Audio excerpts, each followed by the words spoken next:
une production du Studio SF. Bienvenue au Sans Filtre, le podcast où on parle de ce qu'on veut avec nos invités. That's it, je suis PH Quentin avec moi, Doom Plante.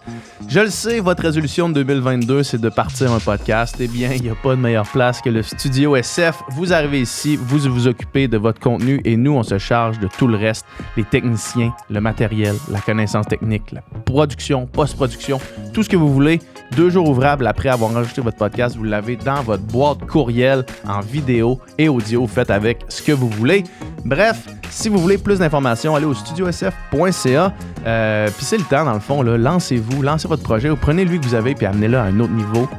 Studio SF. Boum! Cette semaine, on reçoit Marc-André Campagna, un gars, un entrepreneur qui a de la vision, qui a de la drive comme j'en ai rarement vu dans ma vie. On l'a rencontré récemment à travers Amis d'amis. On a trouvé son histoire tellement intéressante, tellement intrigante. Puis on l'a trouvé tellement inspirant qu'on a dit il faut absolument faire un podcast avec toi. Donc, je pense que vous allez aimer ça, surtout si vous vous intéressez à la business, à l'entrepreneuriat. Je pense vraiment que vous allez adorer. Ou juste si vous vous intéressez à la vie. Ouais, en fait, c'est ça, la compagnie de Marc-André qui s'appelle Oxio, qui est une compagnie de télécommunications qui est là pour shaker le statu quo dans l'industrie de la télécommunication. Puis il nous raconte comment ça a parti, puis c'est vraiment fascinant. Ouais. Fait que on va leur remercier notre commanditaire sans plus attendre, puis bon podcast. Bonne écoute. Le podcast de cette semaine est présenté par Manscaped. Si vos balls ont l'air de la barbe du Père Noël, c'est le temps de passer chez Manscaped. On a ici dans mes mains le Lawnmower 4.0 qui est le clipper par excellence pour les balls, pour la barbe, pour n'importe quelle partie du corps. C'est waterproof, donc dans la douche, pas de dégâts. C'est skin safe. Il y a une skin safe technologie qui vous empêche de vous niquer ici. Moi, c'est le clipper que j'utilise pour tout. Dom aussi, je pense que c'est le clipper que tu utilises pour tout. Qu'est-ce que tu utilises pour ton chest? Je rase pas mon chest, par exemple. Moi non plus.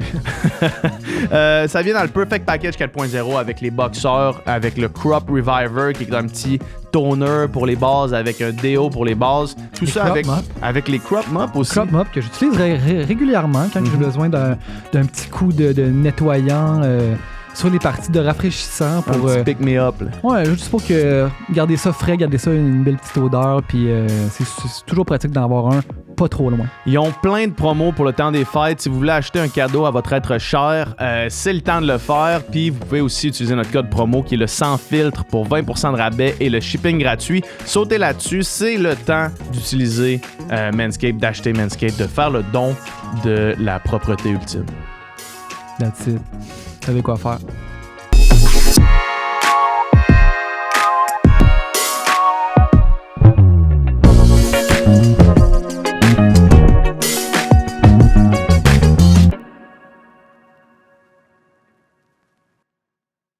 Yes, Marc, merci d'être là. Ça fait plaisir. Content de voir. Yeah. Allô? Yeah. On parlait juste avant de... On a retenu un sujet là, qui s'en venait croustillant. Juste avant de rentrer en ondes, dans le fond, tu nous expliquais que tes parents t'empêchaient de faire la pelouse par peur que tu brises la tondeuse. Et de là est né Oxio. J'ai stretché l'histoire un petit peu, mais c'est pratiquement vrai, en fait. C'est que c'est vrai que j'ai jamais fait de la pelouse de ma vie, puis c'est encore un chip on my shoulder que j'ai encore aujourd'hui, qu'un jour, il faut que je prenne un cours de tondeuse pour apprendre comment tondre. Un cours de tondeuse. Mais en fait... Oxio est venu au monde en 2017. Ça s'appelait Accès Télécom. On voulait démocratiser l'accès à Internet en région. Puis mes parents, moi je suis de Québec, venaient de Cap-Rouge, ont déménagé à Pont-Rouge. Mm-hmm. On sont construit une écurie, tout ça. Ils réalisaient leur rêve de prendre leur retraite. Puis vu que... Leur rêve de retraite, c'était une écurie à Pont-Rouge. Une écurie à Pont-Rouge, avoir des chevaux dans leur cour. Puis mon père, il a sa terre à bois pour chasser. Puis tout ça, sur le terrain, ils ont bien du plaisir. Puis il y avait beaucoup de travail manuel. Ils refaisaient la maison, tout ça au complet, beaucoup de choses à faire. Puis vu que moi, je suis zéro manuel, puis que mes parents ont peur pour ma vie quand je prends mon auto, quand je touche à n'importe quoi qui est physique, ils m'ont dit, ben occupe-toi de l'Internet de la maison, de connecter Internet à la maison. Puis j'ai fait des recherches, puis il y avait juste un fournisseur de disponible qui était TELUS. Puis la seule vitesse qui était disponible, c'était 3 mégabits seconde à 75$ par mois. 3 mégabits seconde, là, c'est tellement lent. On est en 2017. Tu sais, c'est vraiment pas. Ça fait pas si longtemps, là. Oh shit, là. OK. Ouais, on est pas en c'est genre- 99. Non, on est. À Montréal, le FIB existait, là, tu sais, la haute vitesse existait déjà là, dans les centres urbains. Là. Oui, la fibre existait déjà, mais il y a encore des secteurs à Montréal où il n'y a pas de la fibre jusqu'à la maison aussi encore. Il y a encore beaucoup de travail à faire à ce niveau-là, mais à Pont-Rouge, il y avait encore plus de travail à faire. Même 3 mégabits seconde, là. C'est long, man, streamer tout ce que tu veux streamer. N'importe quoi que tu veux streamer. C'est long, puis le débat, c'est qu'il faut que tu convainques les autres membres de ta famille de pas streamer pour que toi, tu puisses streamer, parce que sinon, ils prennent toute la bandwidth. Tu sais. Fait que c'est ça, fait que c'est comme ça. Puis moi, je connaissais absolument rien dans l'industrie des télécommunications. Je suis entrepreneur depuis que j'ai 14 ans. C'était ma 3e compagnie, Oxio. On va faire une petite pause juste là. Ouais. C'est quoi tes autres compagnies avant, quand t'avais 14 ans? À 14 ans, je sais pas, je devrais dire ça publiquement, mais j'importais du faux linge de Chine, toutes les luxury brands. Puis à Québec, j'avais une équipe de vente dans toutes les écoles secondaires de Québec. T'avais un réseau de... Je sais pas si est-ce que vous venez de Montréal ou vient de Québec? Vous venez de Québec? OK, nice. Ben, puis vous avez quel âge? 30, ouais. OK, j'ai 28. Okay. Fait que peut-être que vous avez déjà vu des polos Lacoste dans le temps avec des fils de pêche dans les écoles. Le monde, les joueurs de hockey principalement, s'arrachaient ça. Puis c'est moi qui les importais de la Chine, en fait. Puis t'es-tu sérieux? Je te le dis. Puis mon père, premier coup que j'ai fait ça, ma première commande, je me rappelle encore, j'avais 3000 $. Puis à l'époque, pour payer en Chine, la seule chose que tu pouvais faire, c'est d'aller au Western Union. Okay. Pour transférer de l'argent, c'était la seule méthode. Puis, il fallait que tu aies 18 ans. Fait qu'il fallait que je dise à mon père, hey, j'ai 3000 $ dans mes poches. Une nouvelle idée d'entreprise. Veux-tu m'aider? Du faux linge de Chine. Puis regarde, je parle sur MSN avec une madame là-bas qui va nous aider à faire ça. Faut envoyer 3000 $, puis tout ça. Puis t'es-tu sérieux, man? C'est donc incroyable. Vas-y, continue. Puis, c'était quoi les chances que c'était pas un scam, cette affaire-là? Les chances étaient... très faible que ce soit pas un ton scam. Père devait se dire, c'est ça qui est en train de faire avoir. En fait, j'ai été très évasif au début. J'avais peur que mon père me dise non. Pour de cette idée-là ou qu'il soit fâché ou quoi que ce soit. Fait qu'au début, mon père, au contraire, quand on s'est assis autour de la table pour parler de l'idée, il pensait que je vendais de la drogue parce qu'il a vu le 3000 $ avant que je parle de l'idée. Puis là, je parlais d'MSN, puis tu sais, mes parents sont pas très techno plus qu'un autre parent. Fait que mon père était comme... Marc-André, est-ce que tu vends de la drogue à l'école? Là? Qu'est-ce que tu fais? Pourquoi tu veux? Puis là, je lui ai expliqué. Je te jure, c'est des polos Lacoste. Je te jure, c'est des polos Lacoste qui sont tellement mal faits qu'il y a des petits fils de pêche qui dépassent. Mais, fait que c'est comme ça. Puis j'ai fait ça de 14 peut-être à 17 ans. Mais c'était-tu comme ça? As-tu bien été? C'était-tu rentable? Ouais, honnêtement, on faisait... moi, en fait, comment ça marchait, là, c'est je parlais avec la fille qui avait un... En tout cas, c'était un site que je pouvais aller voir les prix. Moi, je faisais plus 50%. Je vendais ça au secondaire. J'avais des équipes de vente qui prenaient une commission. Puis, on a distribué ça, genre Académie Saint-Louis, SSF, Cardinal-Leroy, toutes les écoles. Toi, t'es à quelle école? J'ai fait 3 écoles secondaires. OK. Parce que quand il me pognait à distribuer la marchandise illégale, il me crissait dehors. J'étais un tantinet tannant au secondaire. Ah ouais, hein? Fait que j'ai fait Académie Saint-Louis, SSF, puis Compagnon de quartier à la fin. Mais fait que t'as vendu à Cardi. Nous autres, on était à Cardi, nous autres. Là. Ouais, on avait... vous étiez à Cardi? OK. Ouais, on avait un gars, je pense, je me rappelle plus de son nom, par contre, qui vendait là. On avait aussi un gars à Pont-Rouge dans le temps. On avait... Golden Pop. Golden Pop, man. Tabarnak. On avait du monde un peu partout. Mettons, là... Titre indicatif, là, tu sais, puis c'est pas obligé d'être précis, mettons, c'était quoi ton chiffre d'affaires de cette entreprise-là, mettons, à la fin? Là? On faisait dans le pic, je faisais des commandes d'à peu près 6 000 $ par mois. Je faisais pas loin de 50% de marge là-dessus. Ça. Fait en gros, c'était ça. Puis, ma deuxième entreprise... Puis t'as arrêté pourquoi?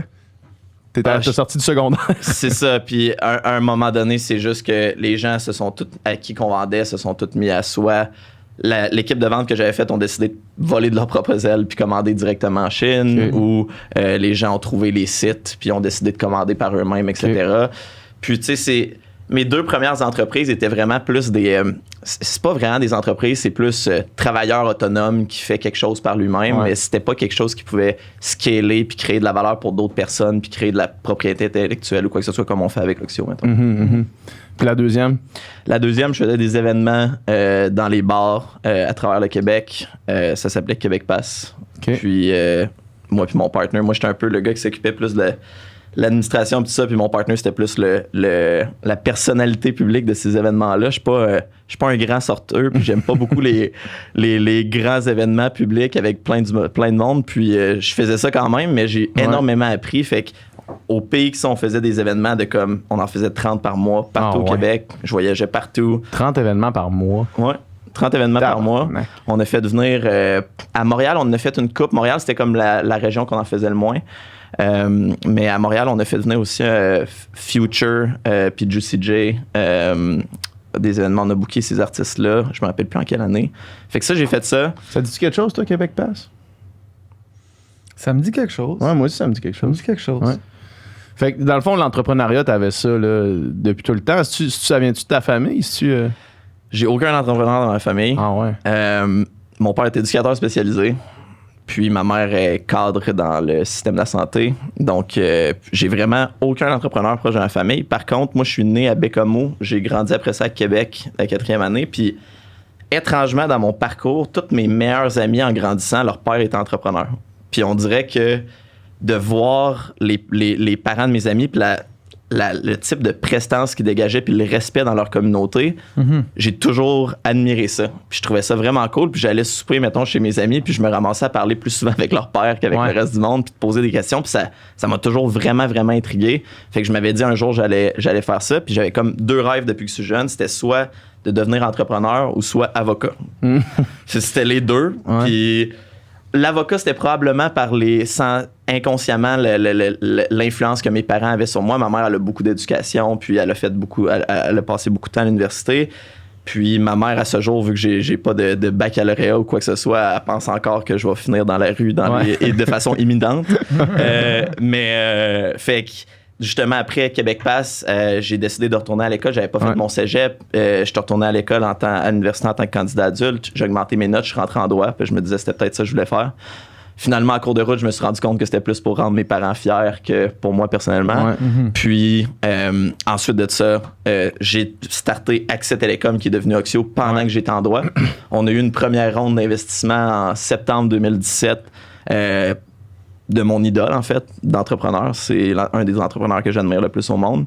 Puis, c'est Xavier Niel. C'est le fondateur de Free en Europe, qui est une des plus grosses compagnies de télécommunications. Puis, c'est un milliardaire, mais tu sais, très terre-à-terre, humble. Sa femme, c'est Delphine Arnaud, l'héritière de Louis Vuitton LVMH. Fait que, tu sais, je leur dirais pas que j'ai vendu du faux linge LVMH dans le temps, quand j'étais jeune.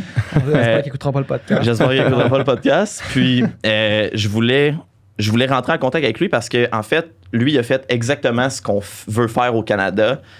Puis, c'est exploser le marché des télécommunications, puis offrir une meilleure expérience, des meilleurs prix, un meilleur service. Puis, lui, il a fait ça en France. Puis, c'est pour ça que si vous allez en Europe, puis vous voyez qu'il y a des gens qui ont des forfaits à 2,99 € par mois avec 50 gigs illimités partout dans le monde, ben c'est grâce à Xavier. Puis, moi, quand j'ai vu ça, j'ai fait, ben, tu sais, c'est ça qu'on veut faire au Canada. Il me faut cette personne-là avec nous, tu sais. Retournons au début de où est-ce qu'on avait ouvert la parenthèse pour refaire un petit peu l'historique de Oxio. Dans le fond, là, ta mère te demande de faire ça, puis toi, t'as 2 entreprises derrière la cravate. Ta mère te demande d'installer le Wi-Fi, puis tu te dis, il y a quelque chose là. C'est ça. J'ai 2 expériences derrière la cravate. Puis, à ce moment-là, je suis comme, T'es en droit à l'université? Je suis en droit à l'université. Quand tu vis pas ce problème-là d'un problème de connectivité Internet, ben, tu prends pour acquis l'Internet que tu as, mais quand tu le vis, c'est le centre de ton univers. Là, quand j'ai vu ça, j'ai fait, ça n'a aucun bon sens qu'en 2017, t'es ça, puis que moi, j'avais de la misère à étudier le soir avec cette connexion Internet-là ou quoi que ce soit. Tu sais, ça l'a ni queue ni tête.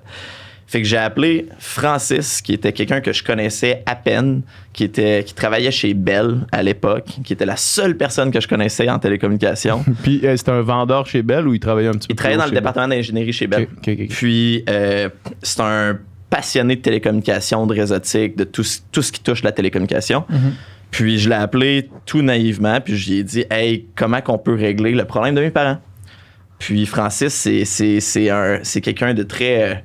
énervé, puis il y a beaucoup de gestuels, puis tu comprends à moitié ses idées quand il parle parce qu'il parle tellement vite, puis il s'imagine déjà avant tout le monde, puis là, il était comme Ah ouais, Marc, c'est pas compliqué, on va setter une tour de télécommunication dans le cours chez tes parents, puis on va faire un lien de 52 km du Mont-Bel-Air, de blablabla, faire un lien, puis là, j'étais comme, OK. Là, ça marche. Fait Puis là, à la fin, il fait, ben la seule affaire qu'il faut que tu fasses, Marc, c'est réussir à convaincre tes parents de setter une tour de télécom dans leur cours. Je fais, OK, c'est bon. Allons-y. On va checker ça. Allons-y. Fait que j'ai convaincu mes parents, puis on est arrivé avec un projet pour pouvoir déployer l'Internet chez mes parents. Puis en faisant ça, on s'est dit, tu sais, il n'y a pas juste mes parents qui ont ce problème-là, fait qu'on va régler ce problème-là pour la communauté. Puis, en tant que deux jeunes de 23 ans, 24 ans à l'époque, naïfs, on a monté un plan d'affaires qu'on est allé présenter à la ville de Pont-Rouge pour ce projet-là. Puis, on a fait le pitch d'une vie, on s'est préparé, on était prêts, on a répondu à toutes les questions, etc. Jusqu'à temps que la dernière question arrive du conseil municipal qui disent « C'est bien beau votre projet, puis je trouve ça super intéressant. Puis comme vous voyez dans la salle, il y a beaucoup d'intérêt par rapport à votre projet, mais votre territoire auquel vous voulez installer votre tour de télécommunication est zoné agricole dynamique, vous pouvez rien construire là-dessus. Fait que là, ça a tué notre projet comme ça en 2 secondes. Mais quand on repartait bredouille dans le parking puis on arrivait pour s'en aller, comme dans un film, il y a quelqu'un qui sortait de la salle en courant puis il était comme « Hey les gars, j'ai vraiment aimé votre optimisme, ce que vous vouliez faire, etc. » Puis c'est vrai que dans le comté de Pont-Neuf, qui est la région auquel mes parents habitent, il y a une vraie problématique de connectivité Internet. Moi, je travaille pour la MRC de Pont-Neuf. Ça serait cool que vous veniez nous voir à nos bureaux puis vous nous présentez votre projet. Puis on a des municipalités qui sont problématiques. On pourrait peut-être vous aider dans ce projet-là. Fait qu'on est allé rencontrer la MRC de Pont-Neuf. Ils nous ont présenté une municipalité qui est très champêtre et très, très sexy du nom de Rivière-à-Pierre. Rivière-à-Pierre, mon papy avait un chalet là. Bon, ben Rivière-à-Pierre, il y a 333 maisons là-bas. Puis il n'y avait jamais personne qui avait réussi à régler le problématique de connectivité Internet parce que c'est tellement éloigné des autres municipalités que ça coûte excessivement cher de dérouler de la fibre jusque là-bas. Ils nous ont dit « Hey les gars, ça vous tente-tu? On va vous bootstrapper un petit financement, 30 000 $ de subvention, 50 000 $ de dette, puis vous allez pouvoir aller vous amuser puis régler ce problème-là. » On a fait « Let's go ». Pour nous, à l'époque, 80 000 $, c'était, je pensais, rouler sur l'or. Fait qu'on a fait un lien du Mont-Bel-Air, on a utilisé la technologie micro-ondes, on a fait livrer un lien Internet au Mont-Bel-Air à Québec où il y avait de la fibre optique. On a installé des antennes jusqu'à Rivière-à-Pierre de, je pense que c'était 55 km à vol d'oiseau. Un fil de 55 km? Non, c'était micro-ondes, c'est des antennes. C'est des antennes, c'est par radiofréquence. C'est des ondes micro-ondes. Puis tu utilises la fibre optique initiale, puis ensuite de ça, tu transmets le reste par la technologie sans fil, par la technologie micro-ondes. Sauf que là, il faut que tu amènes ça à vol d'oiseau, puis il faut que les deux antennes se voient. Fait qu'il faut que tu fasses des simulations pour voir c'est quoi l'endroit le plus haut de la ville, comment tu peux t'assurer que les deux se parlent, puis tu as des logiciels qui permettent de faire ça, mais tu n'es jamais sûr à 100% si ça va marcher. Puis aligner des antennes à 55 km de distance, c'est pas facile. Tu les vois pas à l'œil, là. Non, c'est ça. On n'avait pas d'argent pour payer des monteurs de ligne. Puis encore une fois, je vais avoir l'air d'un gars qui fait des choses illégales à toutes les années parce que là, j'ai parlé de fournage, mais c'était moi le monteur de ligne, dans le fond. Puis j'étais allé au CEL, j'étais allé parler au gars d'escalade, puis j'étais comme... faut que je monte en haut d'un faut que je monte en haut d'une tour de 200 pieds, fait que comment je m'équipe, mettons? Fait que... T'en as besoin de combien de tours? 2? On avait besoin de 2. Puis ensuite de ça, tout le reste du réseau se déployait aussi par micro-ondes. Donc, on a installé, mettons, de l'équipement par la suite dans le clocher de l'église. Ensuite de ça, dans d'autres endroits, dans d'autres terrains de la ville. Puis ensuite de ça, quand on installait un client à l'Internet, on installait une petite antenne sur son toit qui pointait vers nos tours qui avaient de l'accès à l'Internet. Puis ensuite de ça, on passait un câble jusqu'au routeur. Puis après ça, le client avait l'Internet. C'est comme ça que ça fonctionnait. C'est comme les tours dans le Seigneur des Anneaux, là, quand ils allument la flamme. Exact. De chaque top de montagne, et la flamme, faut la flamme du Gondor. Là. Gondor is calling for help. And Rohan will answer. C'est exactement ce que je me disais dans ma tête pour pouvoir garder la foi que ça allait marcher un jour. Je me prenais pour Frodon. Fait en gros, c'est ça qu'on a fait. Puis finalement, ça l'a super bien été. On a réglé la problématique dans 3 municipalités du comté de Pont-Neuf. Sauf qu'on était une équipe de 2. On n'avait pas de fonds. On n'avait pas de sous. On avait eu un petit investissement aussi par la suite en septembre 2017. Mais... Puis dans le fond, vous autres, les abonnés...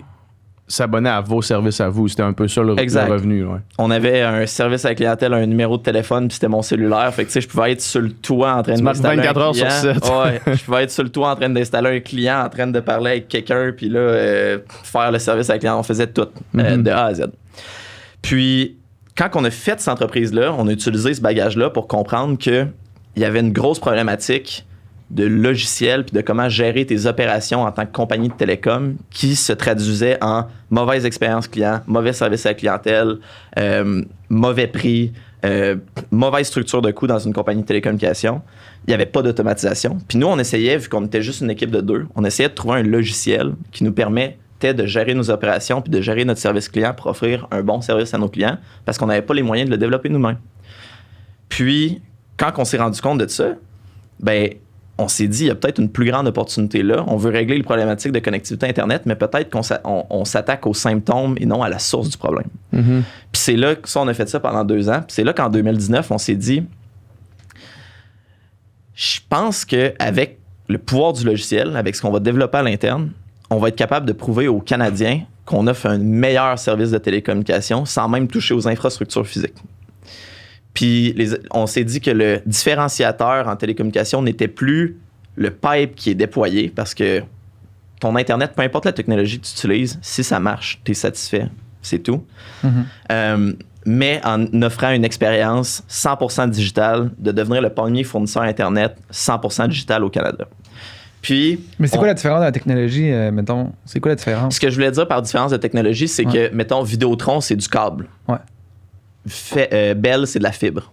Okay. Puis ensuite de ça, tu as d'autres types de technologies, mais que ce soit de la fibre ou du câble, t'en as rien à cirer. Ce que tu veux, c'est que ça marche puis que ça marche bien. Puis une connexion Internet, c'est une commodité, tu veux pas avoir à te soucier de ça. Le moins que tu y penses, le mieux c'est pour toi dans ta vie. Digital, c'est quoi? C'est qu'il n'y a ni câble ni fibre?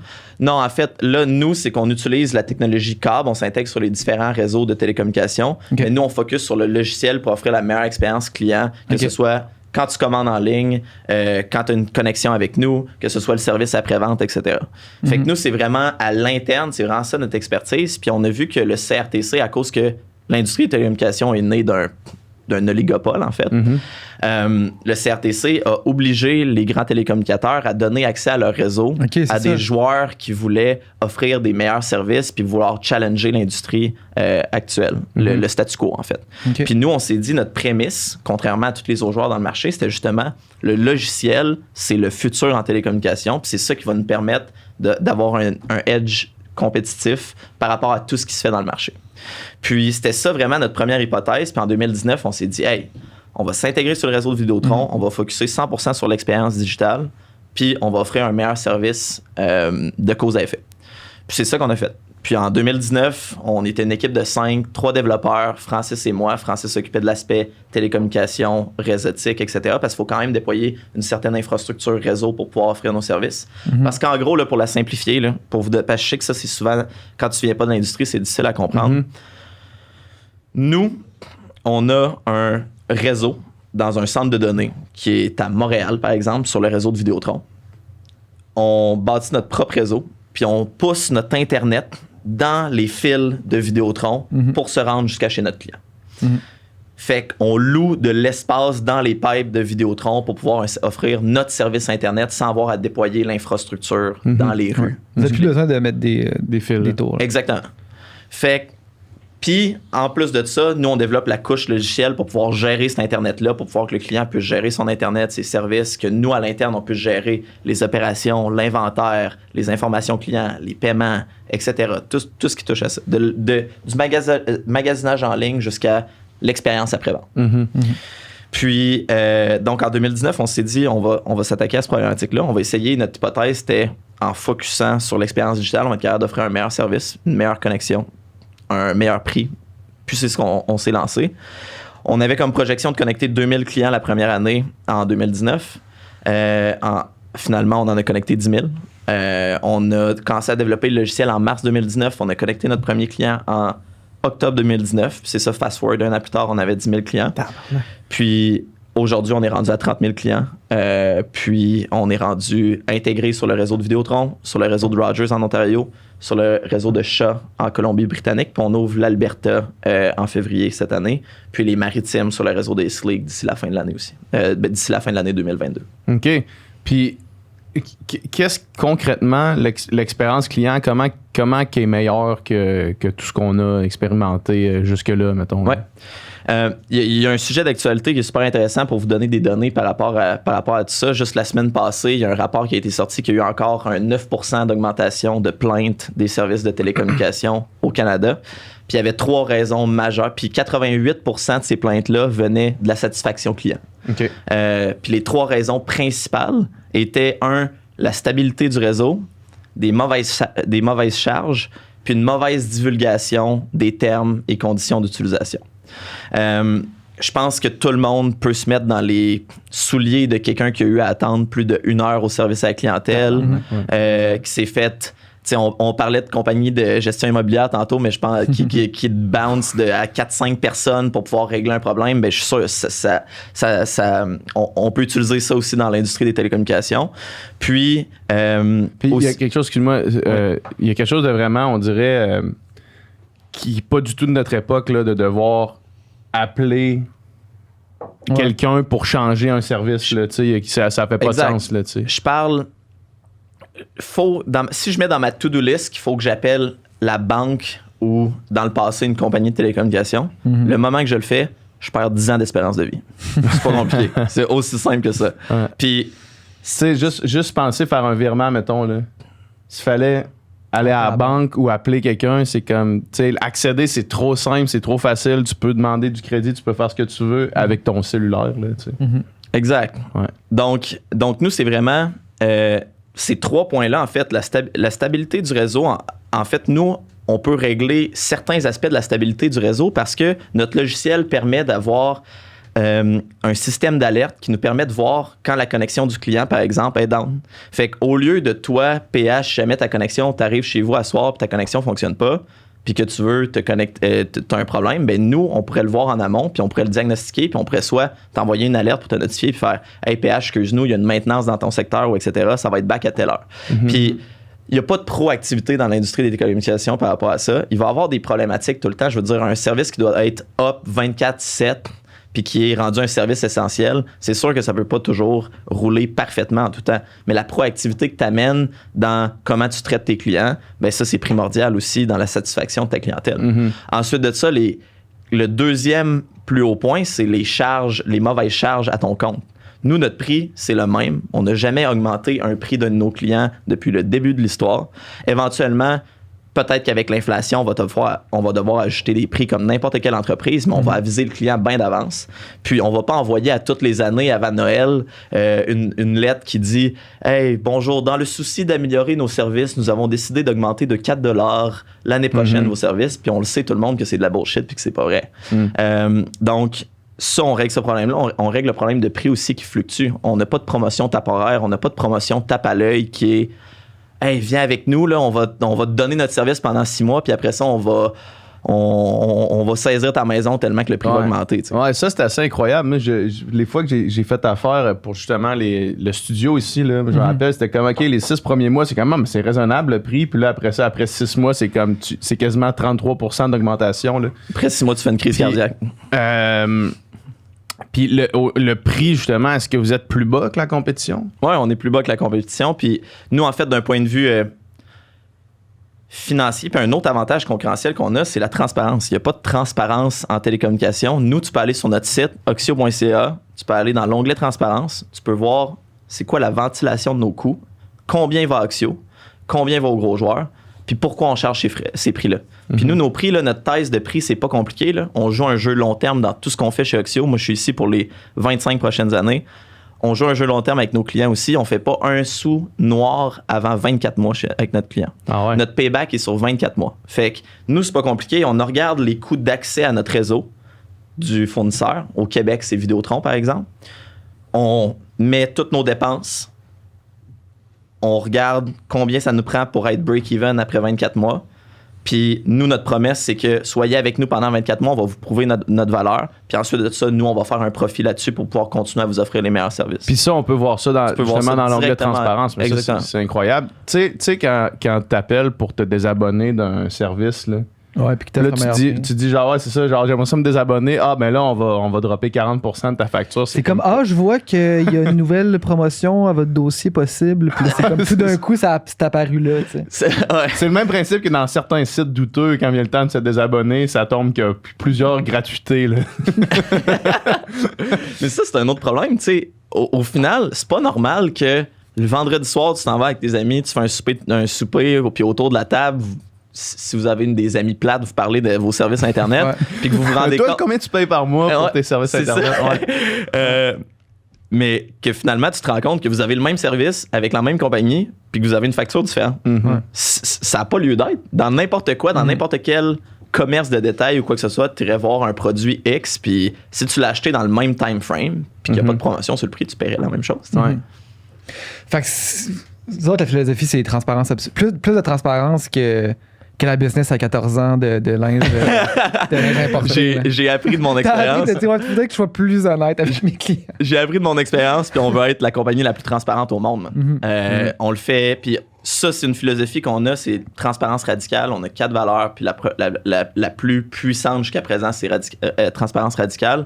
Puis à l'interne, chez nous, nos employés savent c'est quoi le salaire de tout le monde dans la compagnie. C'est 100% public.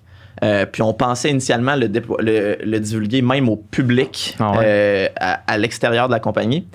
J'ai fait un recensement dans toute la compagnie, puis il y a des membres de notre équipe qui sont arrivés puis qui nous expliquaient que c'est tellement tabou, puis ça c'est un sujet qui me tient à cœur, c'est tellement tabou l'argent au Canada, puis combien que les gens gagnent, qu'il y a des gens qui sentaient qu'il allait avoir des moments vraiment particuliers avec leur entourage par rapport à leur salaire, par rapport à si leur entourage savait qu'ils gagnaient autant d'argent ou que je sais pas quoi, il allait avoir des moments plates, puis ils voulaient pas divulguer ça. Fait que nous,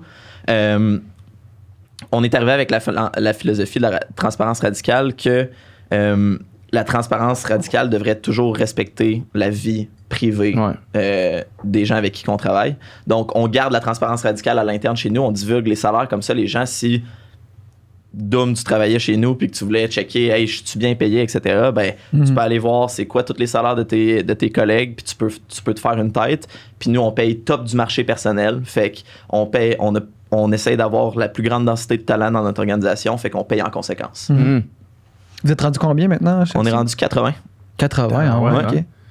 Puis là, on parlait un petit peu des rondes de financement, là, mais vous avez quand même été backé par du monde solide. Là, fait qu'on on peut revenir sur le gars que tu parlais tout à l'heure. Là. Oui, Xavier. Comment ça s'est passé, puis pourquoi il vous a flagué dans le fond? Là. Xavier, c'est quand même une belle histoire parce que... Puis c'était à quel moment exactement dans l'histoire que tu viens de raconter? Là? Xavier, il a investi en septembre 2017 quand on venait de commencer. Début. Puis... je me rappelle encore du pitch que j'y avais fait, c'était de régler le problème de connectivité Internet à Rivière-à-Pierre. J'ai pas fait un gros pitch sexy de « on va conquérir le monde ». J'ai dit « hey, je suis passionné par régler le problème Internet de 333 ». C'est toi qui l'as rejoint en premier? À ce moment-là, j'y avais même pas parlé directement. En fait, ce que je m'avais rendu compte, c'est que quand j'ai fait mes recherches sur Xavier, j'ai fait « ah, Christy, faut que je trouve un moyen d'avoir ce gars-là avec nous autres » puis tout ça.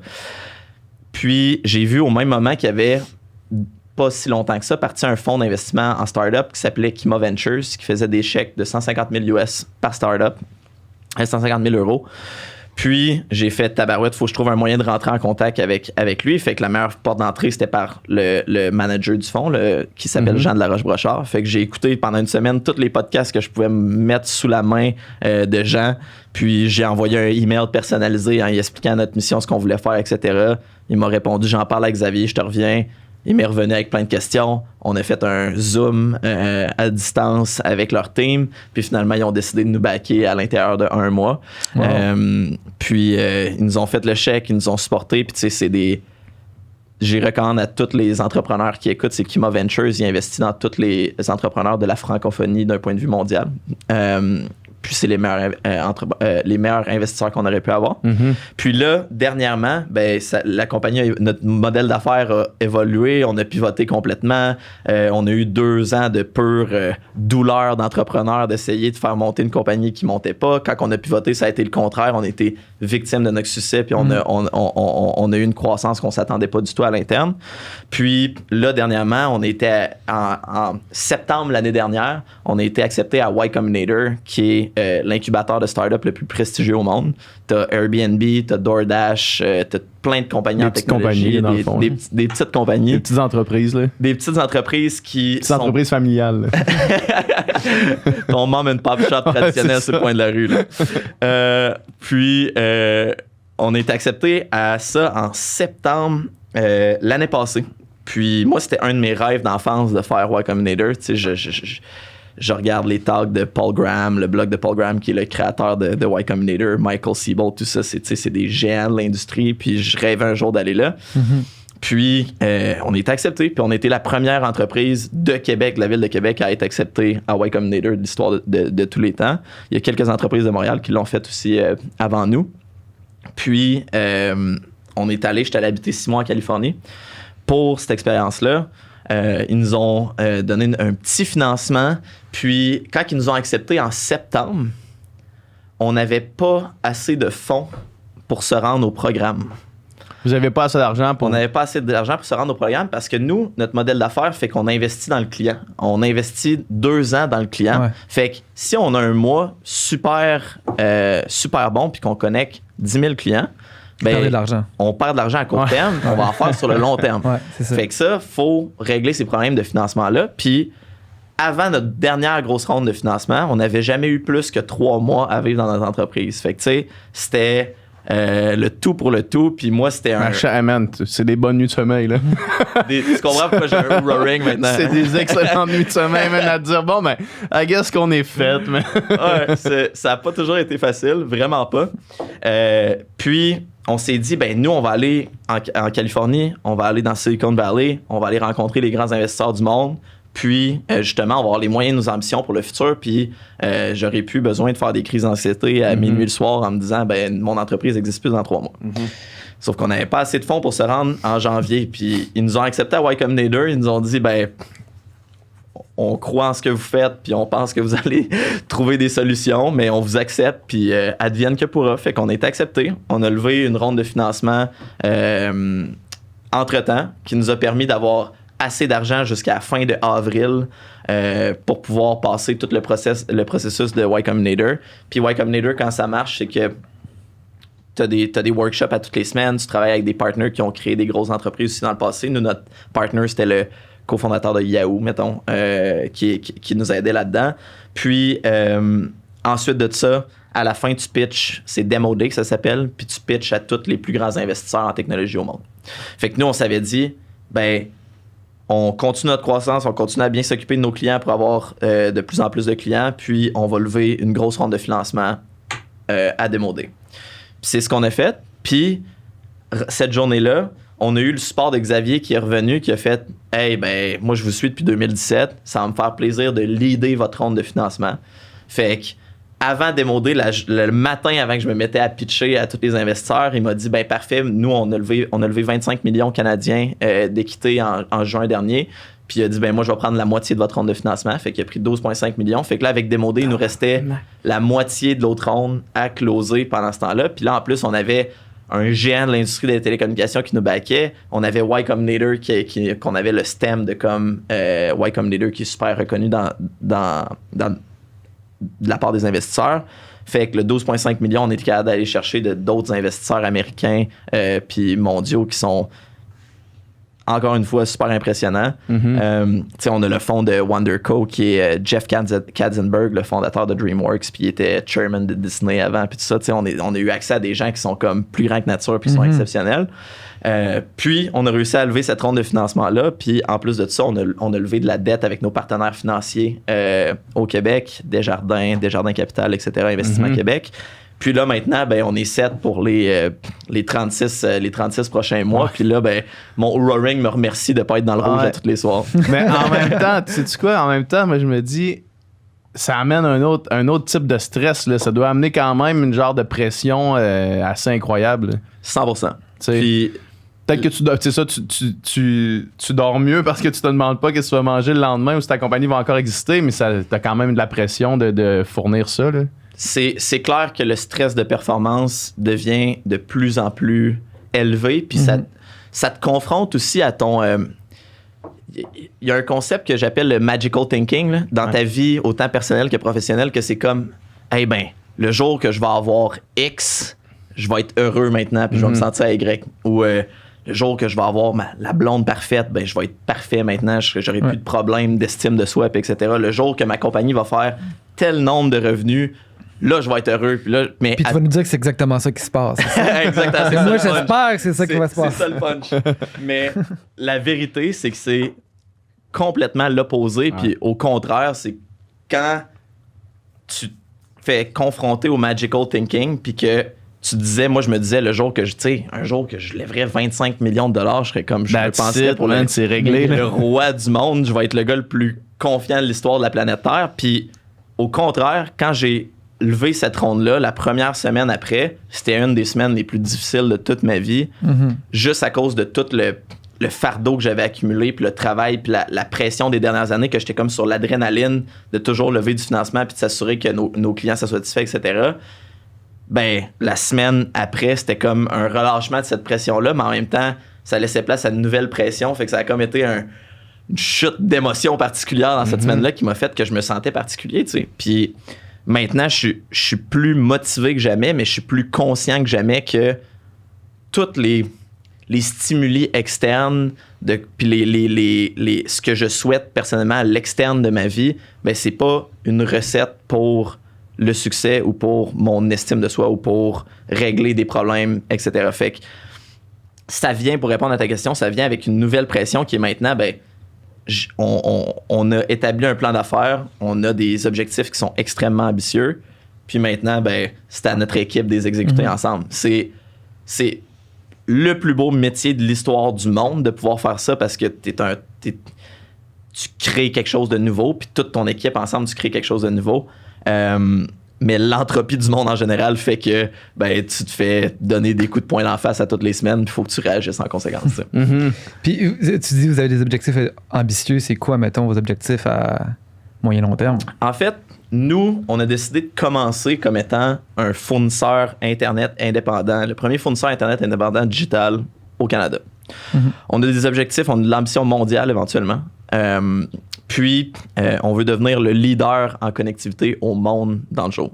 Connectivité, c'est quoi? C'est juste une façon plus sexy de dire télécom. C'est juste que télécom, c'est un mot qu'on pense qui est désuet. Fait que maintenant, on utilise le terme connectivité. Puis quand on parle de télécom, quand on parle de connectivité, on parle-tu juste de connectivité Internet ou... Juste... Oui, parce que maintenant, tous les types de services de connectivité passent par l'Internet, autant la télévision que les services mobiles, le 5G, etc. Fait que mettons, les cellulaires, tout ça, ça passe par ça. Exact. Donc, nous, on veut devenir la première plateforme de connectivité Internet au monde. Puis, nous, ce qu'on fait, c'est qu'on bâtit un logiciel. En ce moment, on offre des services Internet résidentiels, mais éventuellement, on veut offrir tous les types de services de connectivité aux clients, puis que vous arrivez sur notre plateforme, en fonction de où est-ce que tu habites, c'est quoi tes besoins de connectivité, etc. Tu rentres tes informations, puis Oxio t'offre le meilleur service de connectivité en fonction de tes besoins. Puis, juste pour prendre un petit step back par rapport à ça, pour vous parler un peu de notre vision sur le long terme, puis c'est drôle parce que c'est une conversation que j'ai eue avec ma grand-mère qui a déterminé comment je vois le futur des télécommunications avec ma grand-mère et mon grand-père.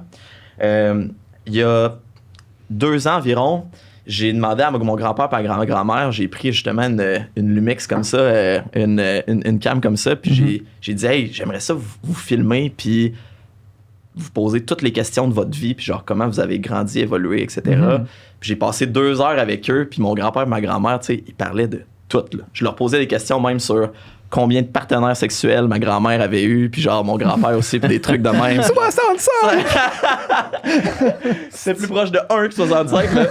Mais oui, puis tu sais, plein de questions, puis juste de voir comment mes grands-parents étaient nés dans une ville où il n'y avait même pas d'automobile, puis qui se rappellent du premier gars qui avait un automobile, que mon grand-père, il jouait au hockey dehors l'hiver avec du caca de cheval gelé, congelé comme pot, puis tout ça.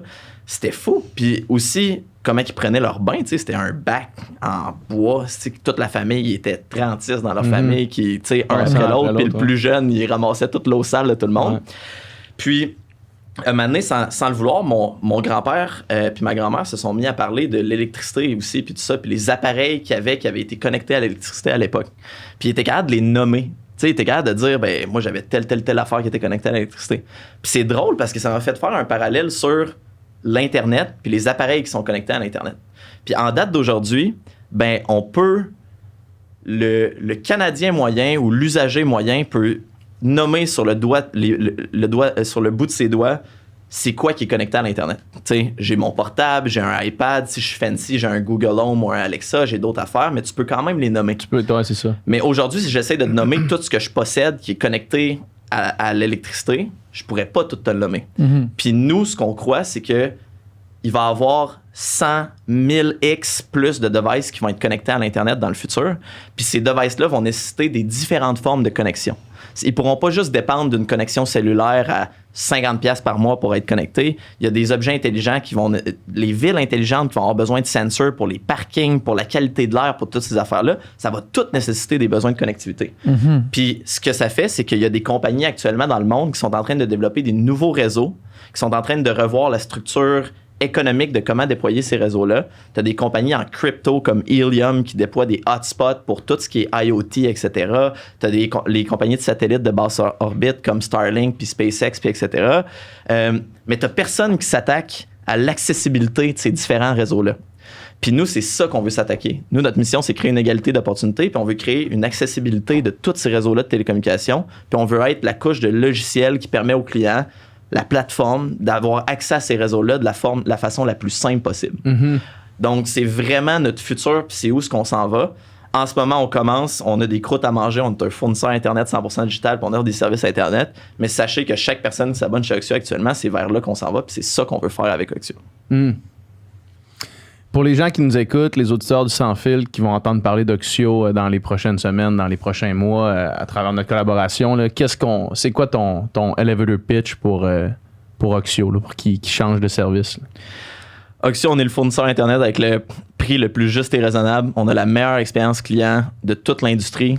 Si t'es tanné d'avoir dans ta to-do list, d'avoir à appeler ton fournisseur, puis d'avoir à négocier avec, puis tout ça, ben viens chez Oxio. Les prix que tu vois sur notre site, c'est les prix que tu vas avoir. On offre les meilleurs prix de l'industrie. Tu peux même break down exactement notre structure de coûts. On est transparent à 100%. Puis, on veut changer les choses en télécommunication. Je pense que il y a un problème encore plus grand d'un point de vue sociétal sur ce qui se passe en ce moment. Des oligopoles ou des monopoles, c'est jamais bon pour la démocratie. Puis en ce moment, ben, les grosses compagnies de télécommunications, c'est les compagnies les plus puissantes au Canada. Mm-hmm. C'est les compagnies les plus fortes en termes de lobbying. Puis en ce moment, on utilise l'argent des contribuables pour subventionner ces compagnies-là, pour que ces compagnies-là augmentent le prix de la facture des Canadiens à toutes les années. Puis nous, on veut faire le contraire. On utilise de l'argent privé des gens qui croient en nous pour pouvoir baisser les factures de tous les Canadiens éventuellement. Puis, c'est vraiment ce qu'on veut faire. Puis, on utilise le logiciel pour réduire nos coûts d'opération, pour offrir une meilleure expérience client, un meilleur service. Puis, si vous allez voir sur Plan Hub, si vous allez voir sur Google, vous allez voir nos reviews, vous allez voir qu'on est la compagnie qui a les meilleures reviews au Canada dans l'industrie. Chris, t'es excitant, Oxio. Très cool, man. Très, très cool, pour vrai. Vraiment hot. Ouais, ben, en tout cas, Chris, bravo pour tout ce que vous avez accompli aussi rapidement. Genre, ouais. On pourrait dire que c'est le tout début puis que c'est extrêmement prometteur et excitant. Là. On dirait que bravo. Ouais, merci beaucoup. C'est vraiment ça. Puis merci beaucoup pour la collaboration aussi avec le Sans Filtre. Très, très certainement que ça va résonner avec nos auditeurs, man. Vraiment. Le début d'une belle aventure, tout ça. Yes. Ouais, c'est clair, c'est clair. Ouais. Ben oui. Yeah, hey, merci d'être venu à matin, man. Ouais, ça fait plaisir. Yeah. Yes. Ça fait plaisir. C'était du contenu excellent. Ah, c'est tout un podcast qu'on vient d'avoir. Oh yeah. Si vous voulez plus de contenu excellent, comme ce que vous venez d'entendre, allez sur notre Patreon. Sur notre Patreon, vous pouvez vous abonner pour $3 par mois. C'est ça, $3? Ouais, $3 par mois. $3 par mois et vous avez les podcasts en avance. Ça veut dire que vous êtes les premiers de votre groupe d'amis à avoir écouté les podcasts.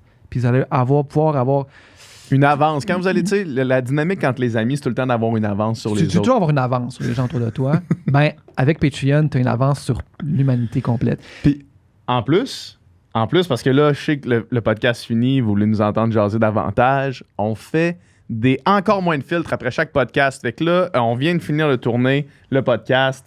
On va en jaser, on va chiller. Nicole, il est plus là maintenant. Encore moins de filtres, il travaille à la place. De temps en temps, il est là. Mais on jase, on parle de la conversation qu'on vient d'avoir. Mais ça, si vous voulez avoir accès à ça, ben, heureusement pour nous, malheureusement pour vous, c'est exclusif sur Patreon. Fait qu'il faut s'abonner. Abonnez-vous.